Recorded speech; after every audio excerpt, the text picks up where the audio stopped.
So, straight to it. Gold is green. Tom Fury's here in news, by the way. Gold is green. So the guy's Essa Suleiman, um, Somalian, and this is the same old story, isn't it? Somalian, Rwandan, um, Pakistani, or there's a specific set of countries that we are used to hearing this from, and there's nothing new here.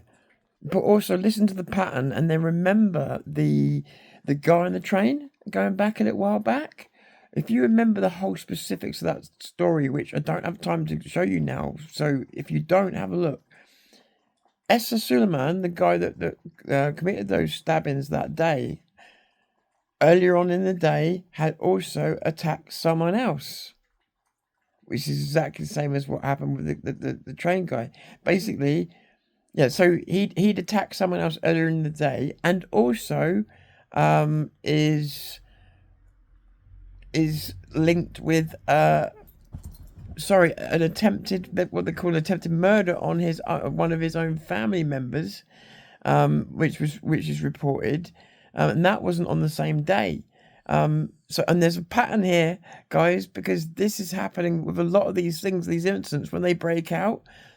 Also, this guy was in some kind of care living for mental health problems. It's always mental health problems. Yeah, the mental health is probably Islam, but again, he was receiving mental health, and he's known. He was known. There was absolutely no reason for this guy to be out there doing anything, because he was known, and he was known to be compromised. And back in 2020, he was even known by, do you remember the government program called Prevent? Even Douglas Murray had something to do with that at one point.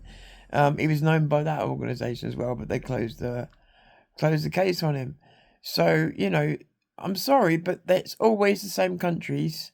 The left go nuts and start celebrating on the rare occasion that it's not. But here we go again.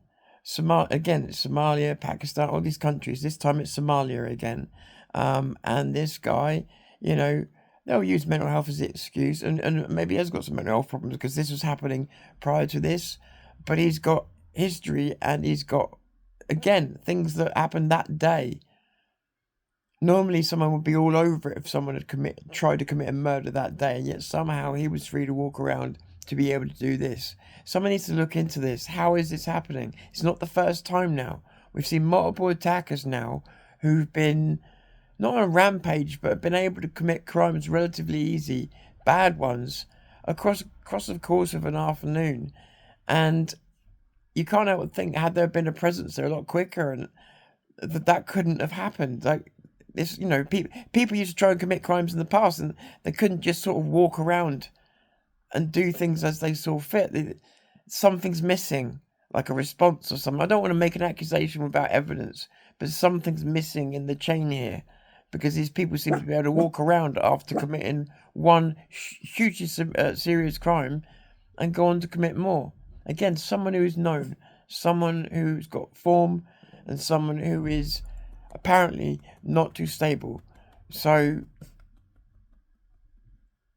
I'm sorry, this is the argument for why these people should never have been here in the first place.